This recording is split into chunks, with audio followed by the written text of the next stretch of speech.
All right, hello everyone. Welcome. I'm gonna let everyone get connected and enter this room for just a minute, and then we will go ahead and get started. So we'll give it just a few more seconds here, and then we'll start. Hope everyone is having a great morning, almost afternoon, I guess. Nope, definitely morning.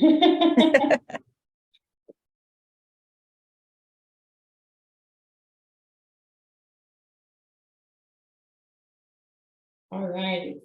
So we're going to go ahead and get started. Hello, everyone, and thank you so much for joining me today.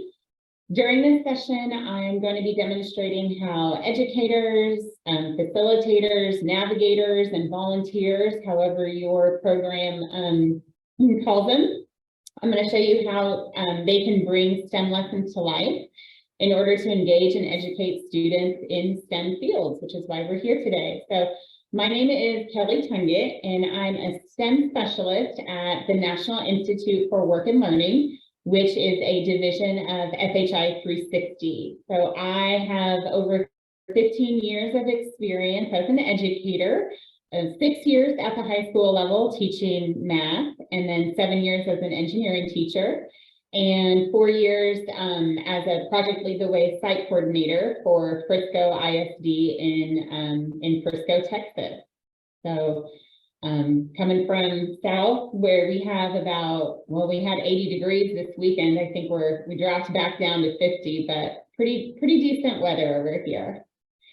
Okay, so I want to just give you a little bit of background information about what FHI 360 is and the National Institute for Work and Learning. So FHI 360's National Institute for Work and Learning, or NIWL, as you'll hear me say, advances access, equity, and excellence in education and in workforce systems. So we focus on 2 key drivers of individual well-being, education and employment to improve lives.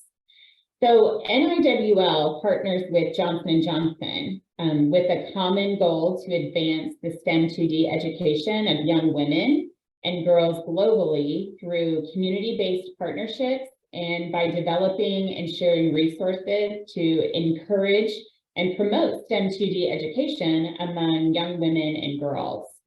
So Johnson & Johnson envisions building a diverse STEM 2D community by enabling women's representation in STEM 2D to reflect global demographics, thereby expanding the idea base to improve healthcare and help people everywhere live happier, healthier lives.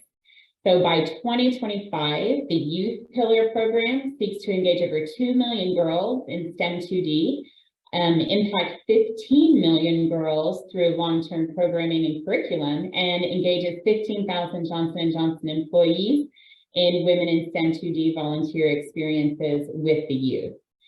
So in addition to partnering with NIWL, Johnson & Johnson has also partnered with Junior Achievement Worldwide, the Smithsonian Science Education Center, the Girl Scouts, the National Society of Black Engineers, and Girls Inc. To implement the program. So all the materials and products produced by these collaborations are available for free on our Women in STEM 2D website, stem2d.org, and I'll post that at the end slide of today's presentation. So I definitely encourage everyone to take a look at that. All right, so we all know STEM stands for science, technology, engineering, and mathematics, and is an increasingly important sector of studies and careers. So in 2015, Johnson & Johnson added the 2D to its Women's in STEM initiative to recognize and evaluate the manufacturing and design disciplines, which we know are directly aligned with the other STEM subjects. So Johnson & Johnson seeks to cultivate girls' STEM 2D interests at an early age and help them continue to grow and develop in these areas, preparing and positioning them to pursue higher education and careers in STEM 2D. So through creative problem solving and play, We aim to spark engagement with STEM 2D subjects and girls around the globe. So that's a little bit about us. Some of the things that we've created with Johnson & Johnson is we've curated a suite of activities for educators, parents, and volunteers to use as they engage in STEM 2D. So we've created a series of interactive, hands-on activities that help youth focus on learning while also incorporating the importance of collaboration and teamwork, which we know are great skills to have in school and after school during employment. Utilizing these activities provides students with inquiry-based investigations, which gives them plenty of opportunities to ask and answer questions as they arise. So with each activity, students are also shown how the content and learning can be applied to real-life situations. So this is actually my favorite part because, like I said, as a former high school math teacher and engineering teacher, more so with math, we always heard, when am I ever going to use this outside of school, right?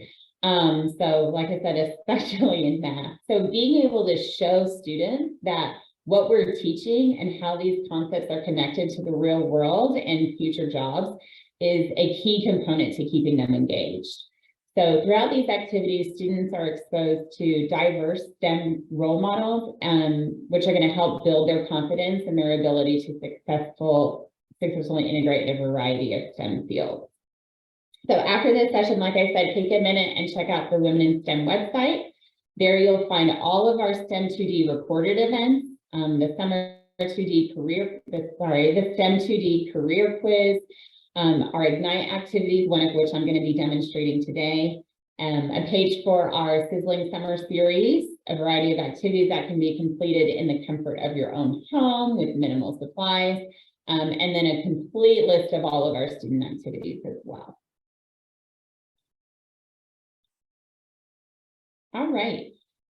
We've had several STEM 2D events over the last couple of years. COVID-19 forced most businesses and education entities to modify the way that we connect with each other. So as a result, we developed a STEM 2D Live at Home series, which is a 4-episode series brought to you by the STEM 2D Initiative. Each one of these episodes was offered live with Q&A from the audience. So during these episodes, participants discover the ins and outs of careers in science, technology, engineering, math, manufacturing, and design. So the first episode in the series discusses how to spark girls' interest in STEM 2D careers, followed by Ouch, I Need a Band-Aid, where students constructed and packaged an adhesive bandage for a specific injury using everyday materials. The third episode touched on diversity in STEM 2D, and then the final episode, titled Crowdsources for Cures, discussed how scientific research improves human health and how citizen scientists contribute to that research. In 2021, we held a virtual panel in celebration of International Women's Day. Every year, we know on March 8th, we just celebrated it. The world recognizes International Women's Day, a global recognition of progress made and progress still to come in gender equality and women's rights. So on March 9th of 2021, STEM 2D Online hosted a virtual panel of remarkable women from around the globe who are changing the world through their STEM 2D careers. In addition, we highlight Johnson & Johnson professionals with unique STEM backgrounds and careers, so ranging from passionate artists to a self-professed math nerd. You'll find out what kind of sparked their interest in STEM 2D and then what they're working on today and how they inspire youth in the Employee STEMspiration section. And then last, for our events, the employee origin stories include video captures of kind of a day in the life of or a day on the job with heroes in emergency and essential science professions. So to view any of these events just in class or in the after school programs, wherever, you can just visit our stem2d.org site. All right, one of the first projects that I worked on at SHI 360 was the Sizzling Summer Series. This was a 6-part series to champion young girls and women in STEM 2D. So starting in July of 2022, we shared out one activity per week for 6 weeks under the theme Summer Sizzling Series, or Summer Sizzling with STEM 2D. Sorry, that's a lot of S's. This included a short communication tidbit just about the activity, and where applicable, the inclusion of pre-recorded videos and a live event with our Bridge to Employment students. So my daughters, who are actually 9 and 11 years old, helped me with a video demonstration of green batteries, which is the activity that you see here. So in this activity, students are taught how to create a simple potato battery that will power a small LED light, and in doing so, observe the transfer of energy from chemical to electrical occurring inside the potato. So there's actually 6 of these Summer Sizzling Series activities that you can look at. So if you're not tired of my voice after this session and you want more, feel free to check out the green battery activity and the YouTube videos associated with it. And those 2 precious little girls are mine that you'll see on that YouTube site.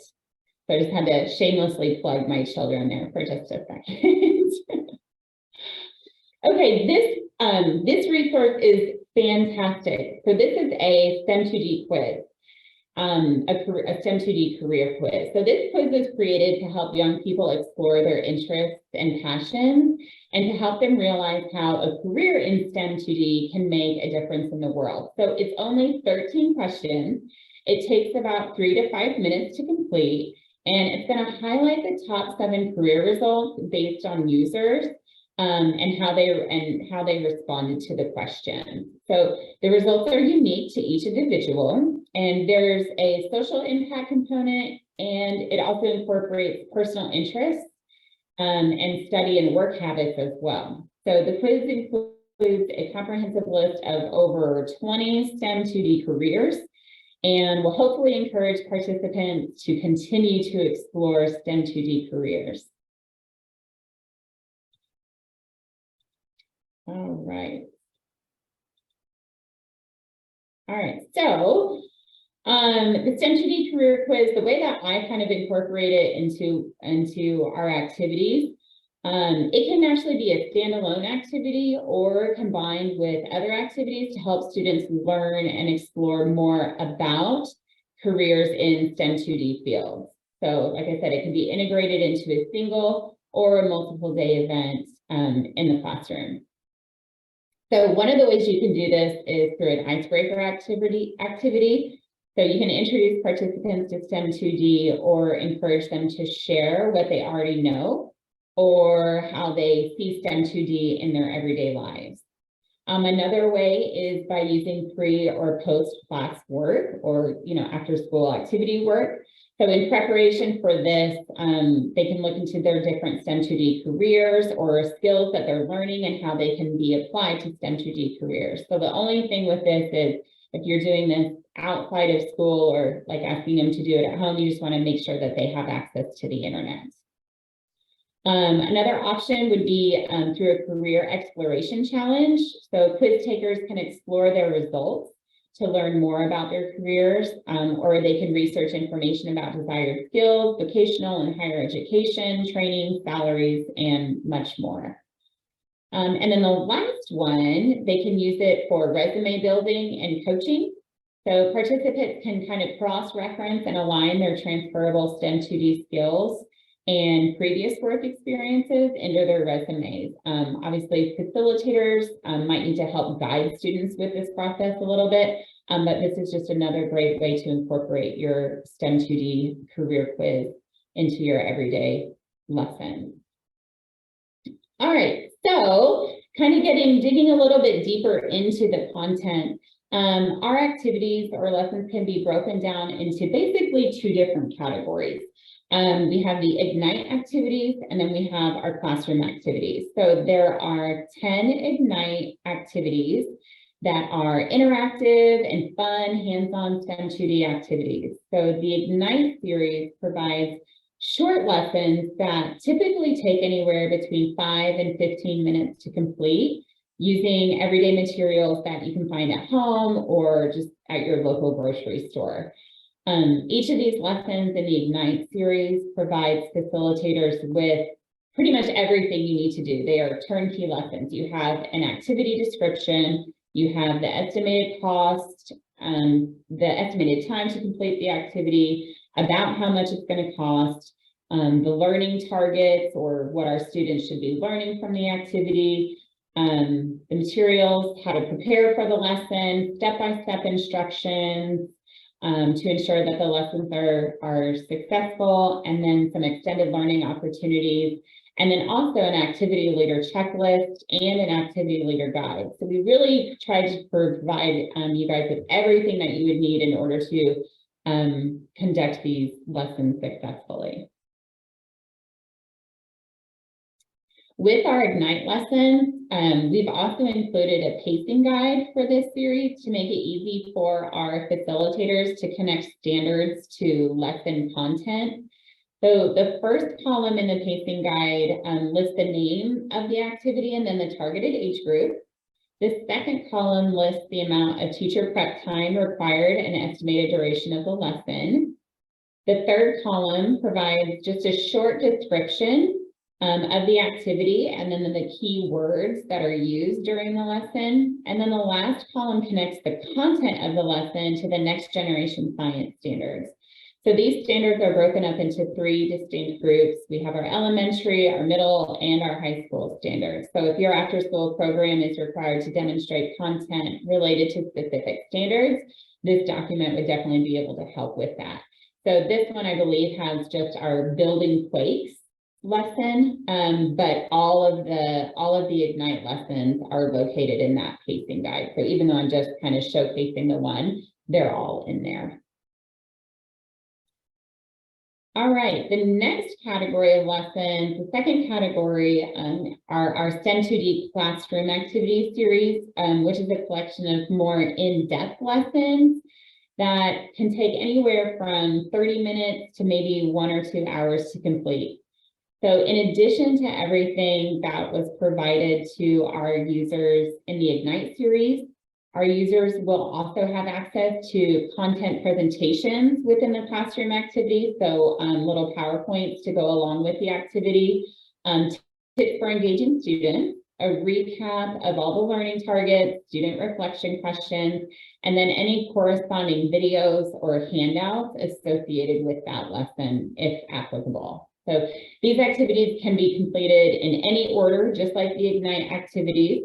And they can be easily integrated into any type of lesson plan during school, after school, before school. Like I said, these activities are a little bit longer than the Ignite series activities. Like I said, anywhere from 30 minutes to 2 hours. So you'll just want to keep that in mind when planning your event or your lesson.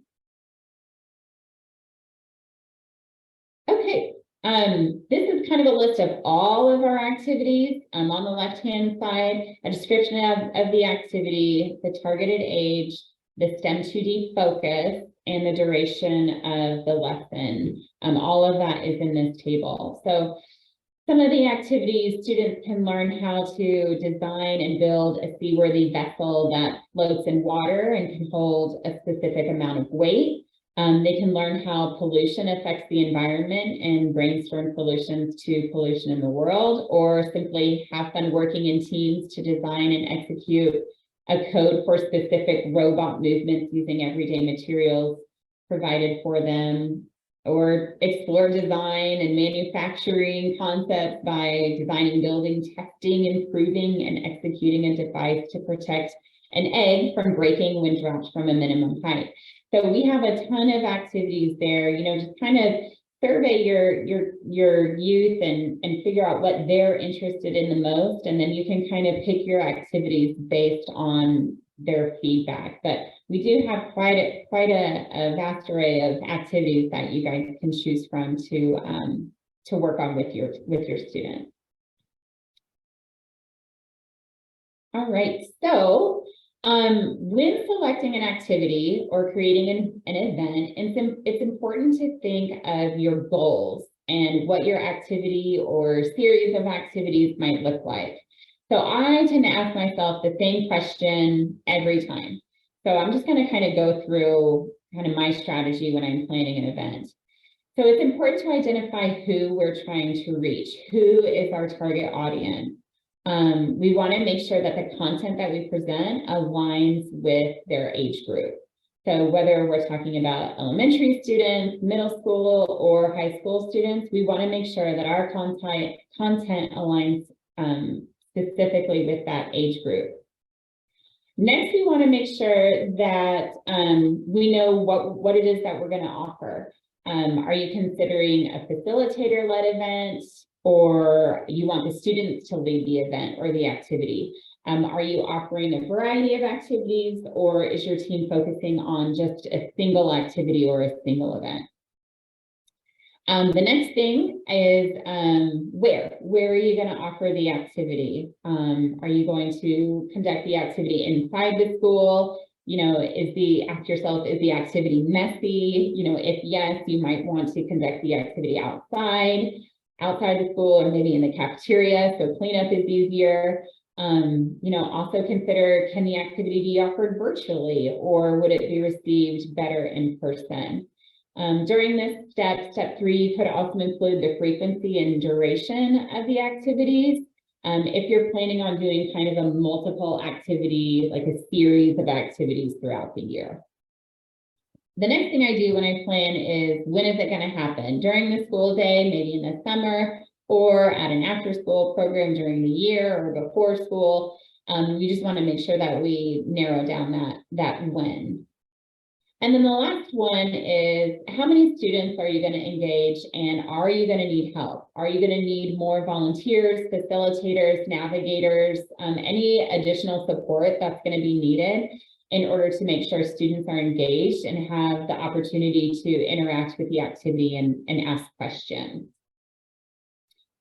All right, so now that I've kind of given you guys a background on FHI and NIWL and all of the kind of resources that we offer to you, I'm going to kind of show you guys one of our experiments, which is Up with Gas. So this comes from our Ignite series. And in this activity, students are going to apply their science knowledge, specifically their background in chemistry. So Kim, this is right up your alley.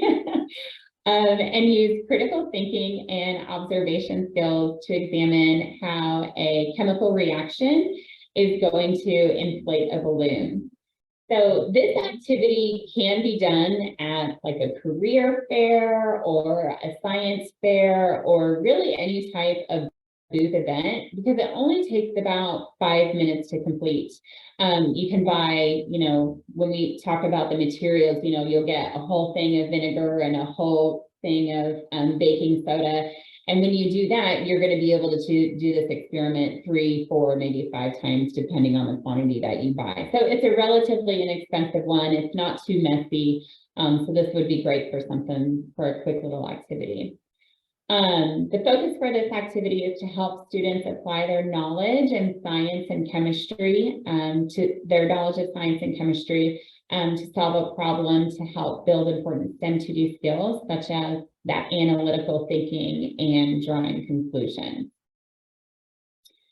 So before we begin the activity, I just want to kind of practice what I preach, since I kind of told you guys, you know, my steps, the steps that I take when I go through and plan an event. Now I'm gonna, like I said, practice what I preach, and this is kind of a hypothetical situation. So let's first establish the goal and then kind of go through those 5 questions.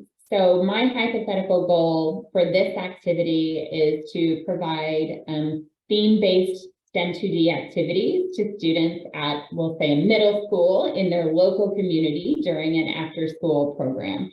So making sure we know the goal of our activity or our series of activities is, you know, important to keep us focused on what it is we're trying to accomplish. So we're going to be hypothetically, again, delivering this content to approximately 40 sixth grade students.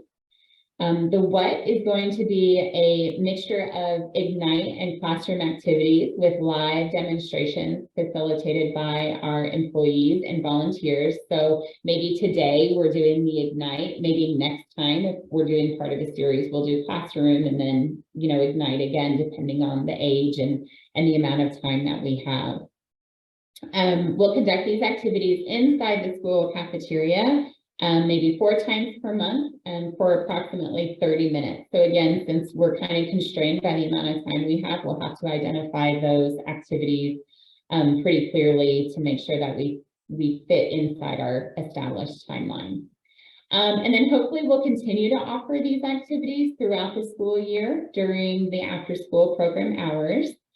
And then my last one, the how, we'll most likely be engaging 40 students, and we'll need anywhere from 4 to 8 volunteers, depending on the number of participants and materials required for each activity.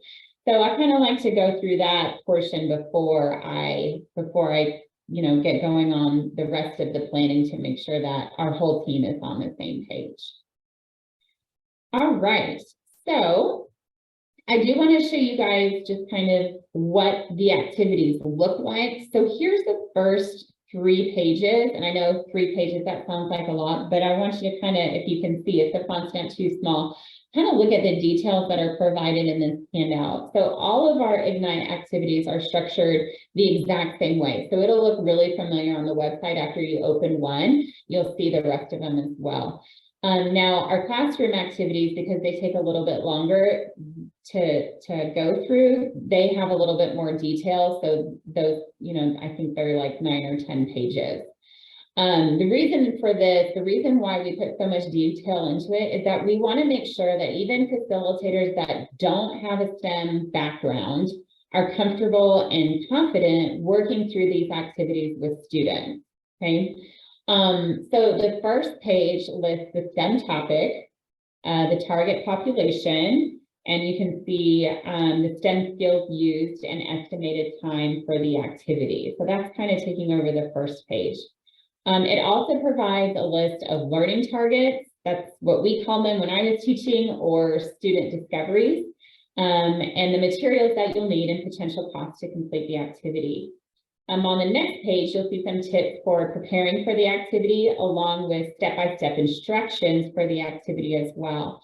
So with each activity, the facilitator will walk students through a welcome and introduction, followed by the learning activity that contains question prompts, and then a detailed explanation of the science that's involved. So if you don't have a strong science background or engineering background or mathematics background, we've provided you with some background information to kind of give you some more confidence when presenting.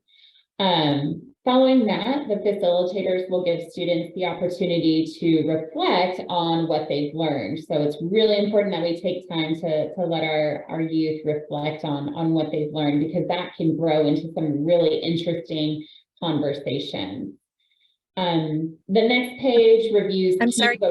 Okay. Kelly, before we go on, there's a window blocking the left-hand side of the screen. Looks like a Windows. Yep. Thank you. Sorry. All right. Thank you. Okay. All right. Are we good? Yeah. Okay, great. Thank you. So the last item in our, let me go here. Here we go. The last item that you'll see there is the activity leader checklist. Going through this document prior to the activity will ensure that you're fully prepared to begin your experiment. So it's just kind of a checklist to make sure that you have everything ready, again, to help you feel more confident and prepared to run a successful activity. Okay, so now for the experiment itself. So first, let's talk about the materials. Now, I do have a live demonstration, okay, but I'm a little clumsy, so I cheated a little bit and did the prep work beforehand, because I could only imagine like spilling the vinegar and baking soda all over my computer. And so I did a little prep work beforehand. So let me see if I can start this video. And yeah, okay, here we go. So let's talk about the materials. The first thing you're going to need is a 12-inch balloon. And then you're going to need some baking soda. So for this experiment, it's 3 teaspoons of baking soda. Next, you'll have vinegar, and you'll use 1 cup of vinegar.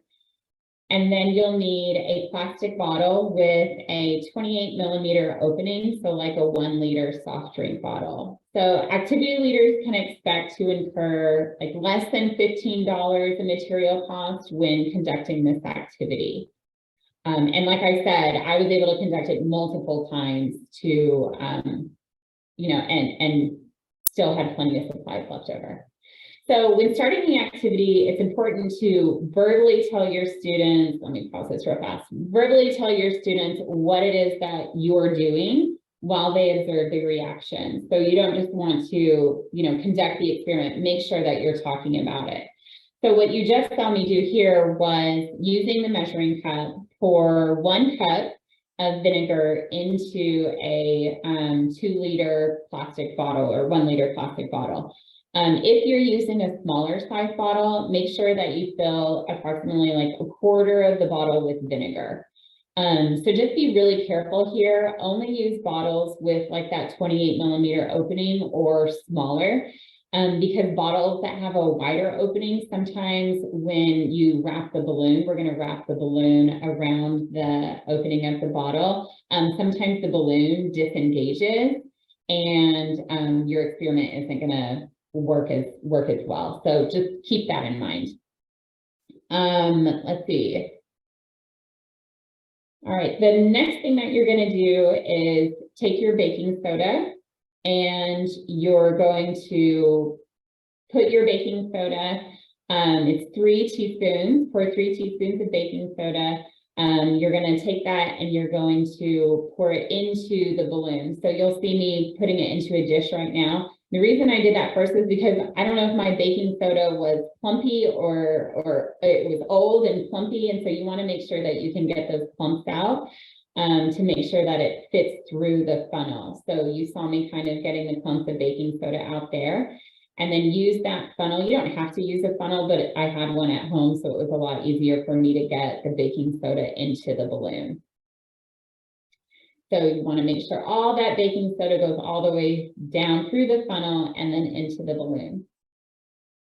All right, the next thing that you're going to do is take your bottle, and you're going to pour your vinegar solution into, or just your vinegar into that bottle. All right, here comes the fun part. So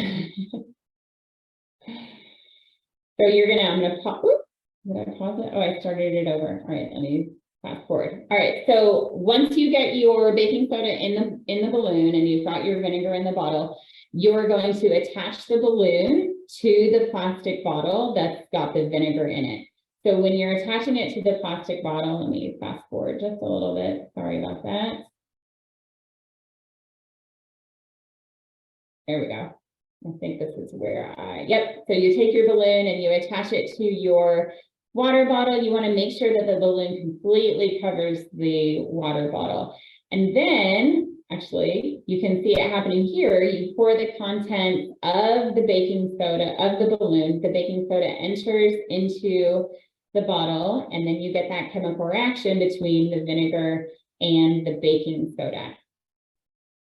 So one of the things that I would do, and let me just go back here.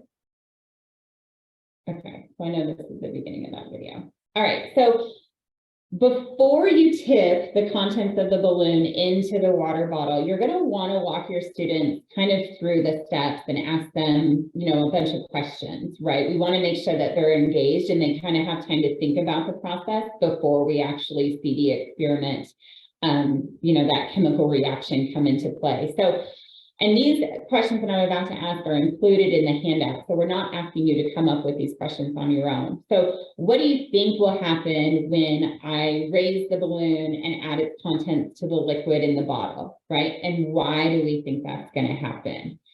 When you lift the balloon, tipping the baking soda into the plastic bottle filled with vinegar, make sure that you have the students observe the reaction. Like I said, what do you think is going to happen? Invite those students to explain what occurred. So it's a great idea to pose open-ended questions that will encourage students to share their ideas. So why do you think the balloon is inflated? How is chemistry involved? What is a chemical reaction? What household substances can be combined to create such a reaction? So when I kind of did this with my kids, we were talking, they thought that the chemical reaction was going to make helium, and we could tie the balloon off and the helium would be in the balloon and it would float up to the ceiling. So when I took it off and I tied the balloon and it kind of fell, we talked about how it's that carbon dioxide, and carbon dioxide is heavier than helium, and that's why it's sinking. So it's funny to kind of think how the students are going to interpret your experiment. Another thing that they brought up was, they were like, is this the same thing when you do Mentos and Diet Coke, right? We've all seen that experiment before. So no, we had to kind of talk about how that's not actually a chemical reaction, that's a physical reaction. And then we can, there's a great Mark Rover video that kind of talks about the Mentos and the Diet Coke, and having YouTube is great because there are so many different outlets for kids to kind of engage and stem through there.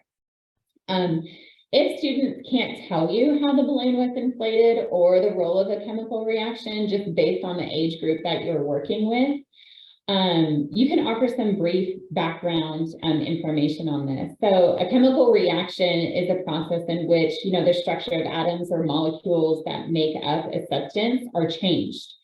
And then, make sure you make that real world connection. We see chemical reactions in our everyday world, like rusting of iron or burning wood or cooking an egg, lighting of a fireworks, or even something simple like a banana rotting, right? So you can encourage students to reflect on key points presented and then talk about why objects react that way or react or how. So kind of with those examples in mind that I had said with the banana rotting and burning of wood, ask the kids, can you guess how this reaction worked? So the focus behind this one is the baking soda and the vinegar balloon experiment that illustrates the chemical reaction between an acid and a base. So the base is the baking soda and the acid is going to be our vinegar. So when the two ingredients mix, the balloon baking soda experiment gets its lift, right? So that lift, that gas, that is our carbon dioxide or CO2. As the gas tries to leave the plastic container, it goes up into the balloon, because of this tight seal that you've created around the rim of that bottle. So the gas has nowhere to go but up. And it's pushing against that balloon in order to blow it up and inflate it. So it's similar to how we exhale carbon dioxide when we blow up the balloons ourselves. So I kind of make that connection to how we're exhaling carbon dioxide, because even the younger audiences, they'll understand that. They can comprehend that. You can also ask, well, what if I added more baking soda, or what if I added more vinegar? What do you think would happen? What would happen if the seal wasn't that tight between the balloon and the bottle? So that actually happened one time when I was doing this experiment, and it kind of eked out the side. So, and then one that I haven't tried is what would happen if the baking soda was expired, because I feel like baking soda expires really quickly. I know I've had some baking disasters in my life. I'm not a strong baker anyways, but I used baking soda and it was a complete nightmare. So, I wonder what would happen there. So, take this and just kind of guide students' thinking, introduce new vocabulary words if necessary, offer prompts to encourage responses. The substance that reacts completely, you can talk about how it's known as the limiting reagent, and the amount of this substance determines how much product is created and the reaction can't continue if it runs out, right? So the last part is really to make sure that students can reflect on that activity and have them spend a few minutes thinking about your reflection question. So what did you learn about chemical reactions? How do you think it might be relevant for someone in a STEM 2D profession? Can you see yourself as a future STEM 2D professional? Why or why not? Okay, maybe asking how do chemical reactions relate to broader fields of science, right? And that's actually my last, that last reflection, like I said, that's my favorite question. And I think I touched on this earlier in the presentation. So what connections are there between chemical reactions or carbon dioxide with the real world? Okay, so one possible connection could be with volcanoes and global warming and climate change. So we know volcanoes can impact climate change, right? So during major explosive eruptions, huge amounts of volcanic gas, aerosol droplets and ash are injected into the stratosphere. So injected ash falls rapidly from the stratosphere. Most of it's removed within several days to weeks, and really has little impact on climate change. But volcanic gases like sulfur dioxide can cause global cooling, while volcanic carbon dioxide, a greenhouse gas, has the potential to promote global warming. So we're kind of tying in that carbon dioxide created from that chemical reaction to a real world situation like volcanoes, right?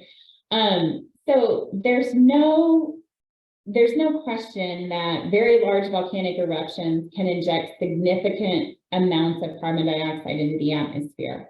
So in 1980, the eruption of Mount St. Helens vented approximately 10 million tons of CO2 into the atmosphere in only 9 hours.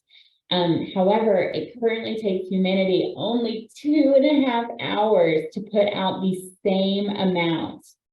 Okay, so while explosive eruptions like this are, they're very rare and, only occur globally every 10 years or so, our emissions, humanity's emissions, are ceaseless and increasing every year. So again, we're tying that science, that chemistry component into the real world. And this is kind of where I tend to go off on a tangent. Like, I have an environmental science background.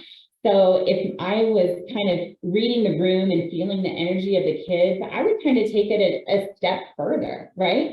So our experiment produced a very teeny tiny amount of carbon dioxide. And I thought it would be interesting to research, okay, well, if we produce that much, where's the highest carbon dioxide emissions coming from around the world? So I found this table, and you can see that fuel combustion was actually the biggest contributor at 32.3 billion metric tons per year. The worldwide road transportation produced 5.8 billion metric tons, and then the US is responsible for almost 5 billion metric tons. So when looking at the emissions from Mount St. Helens, and those were only, 0.01 billion metric tons, it's very clear that man-made emissions are responsible for significantly more CO2 emissions than our volcanic event. So digging just a little bit deeper, and obviously this portion of it might be too challenging for our elementary schools. Our middle schoolers might understand it. Our high schools definitely would. But depending on how much time you have, really don't be afraid to kind of go down that rabbit hole and see where it takes you, because if the kids are asking questions, that they're engaged, right? And I didn't know a lot of these things. Like, I had to look it up, and I just kept going down the rabbit hole myself. So it's really good. I found that carbon dioxide, that same carbon dioxide from our experiment, is making up 79% of all greenhouse gas emissions in the United States in 2020. So our gases that trap heat in the atmosphere, those are our greenhouse gases, right? So we can kind of introduce that vocabulary to them. The carbon dioxide is entering the atmosphere through the burning of fossil fuels like coal and natural gas and oil, also through solid waste, trees, and other biological materials, and also as a result of certain chemical reactions. Not so much our chemical reaction, that's not going to really hit the radar, but something like manufacturing or cement. Okay, so although the chart to the right isn't broken down by the individual greenhouse gases, it's clear that most of the sources originate in transportation, electricity, and the industrial sector. So the last kind of portion that I would kind of take the kids on is to take time and explain to the students some of the steps that they could take in order to reduce their carbon dioxide emissions, right? So the most effective way to reduce those CO2 emissions is going to be to reduce our fossil fuel consumption. Many strategies for reducing CO2 emissions from energy are cross-cutting and can apply to homes and businesses and industry and transportation.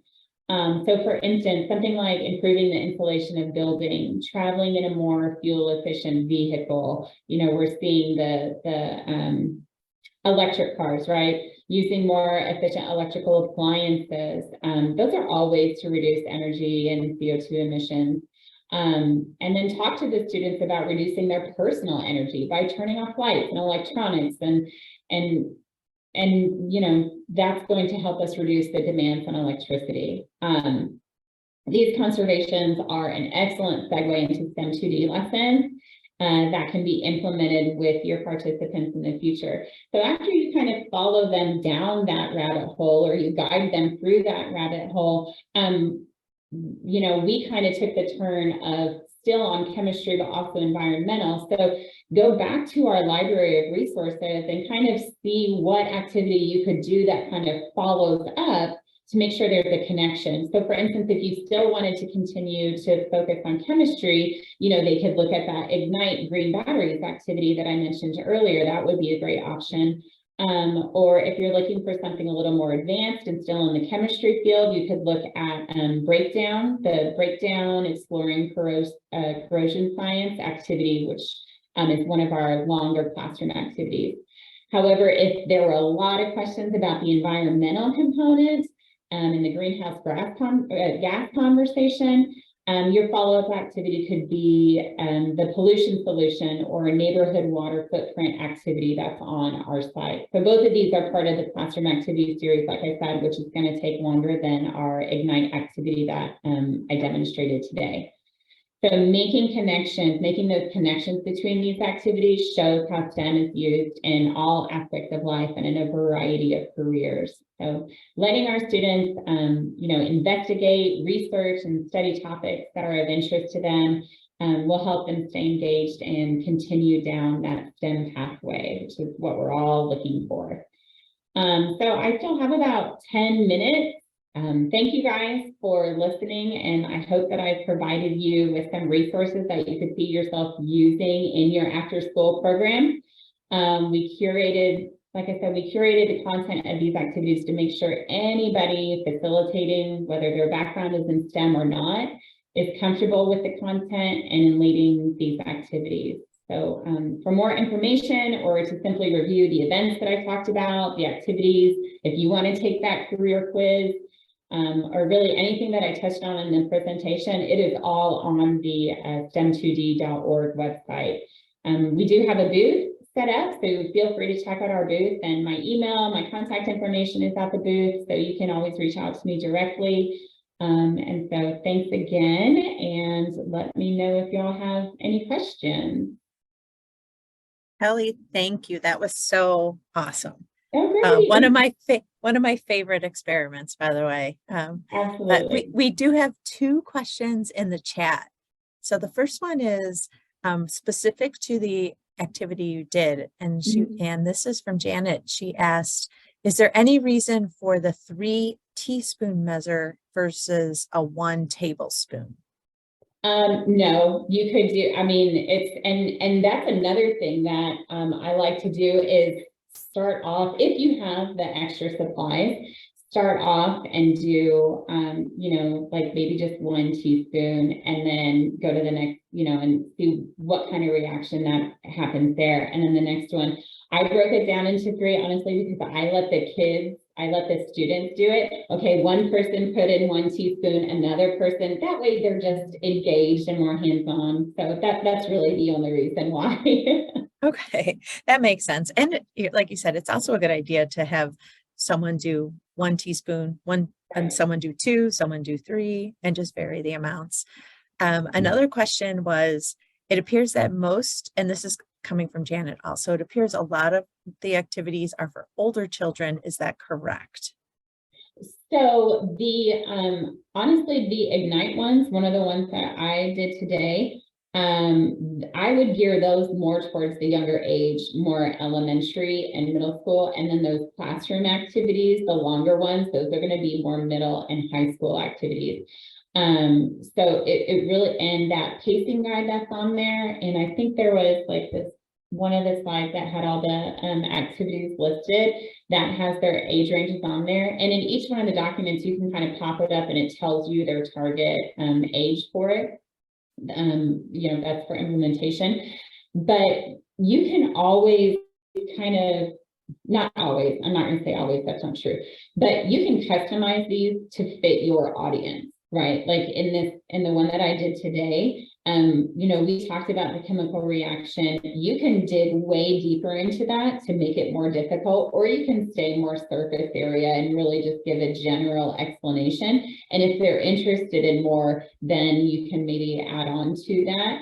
So I would say that really the Ignite activities, with help from your volunteers and your after school programs, like I think those would be great for the younger kids. Great, thank you. Thanks for clarifying Absolutely. that. So those were the 2 questions in the chat. I just want to open it to the floor if there's anyone who was thinking of something they wanted to ask before we kind of sign off. Sharing here. I do have one you want to do. Let's see, I'm afraid, but I did bring a balloon. Oh, and I just broke the balloon, so I don't think it's going to work. I think my bottle is too big. Ooh, let's see. You do have to find the right combination of balloon Yes, you and do. bottle. All right, let's Definitely. see this. There we go. Please don't explode in my face. Oh, there it goes. Look at that beautiful chemical reaction. Look at all that CO2. I love it. So I'll just keep it by I know it's blurry because of my background, but I'll just keep it by my desk as my little STEM inspiration for the day. Well, again, thank you so much. Just to remind everyone that I put in the chat. First, I did put the STEM 2D website in the chat, and I also put a link to the session survey or evaluation. So when you have time, please finish that. That'll help us. And then also everyone, the next session is going to begin at 11:45, or I'm sorry, let's say this again, 11:15 Mountain Time. Forgot we have multiple time zones, 12:15 Central Time and 1:15 Eastern Time. So you have a little break if you need to stretch, maybe get a drink or a snack, and then meet us back for the next session. Okay, are there any last minute questions before we're all a go?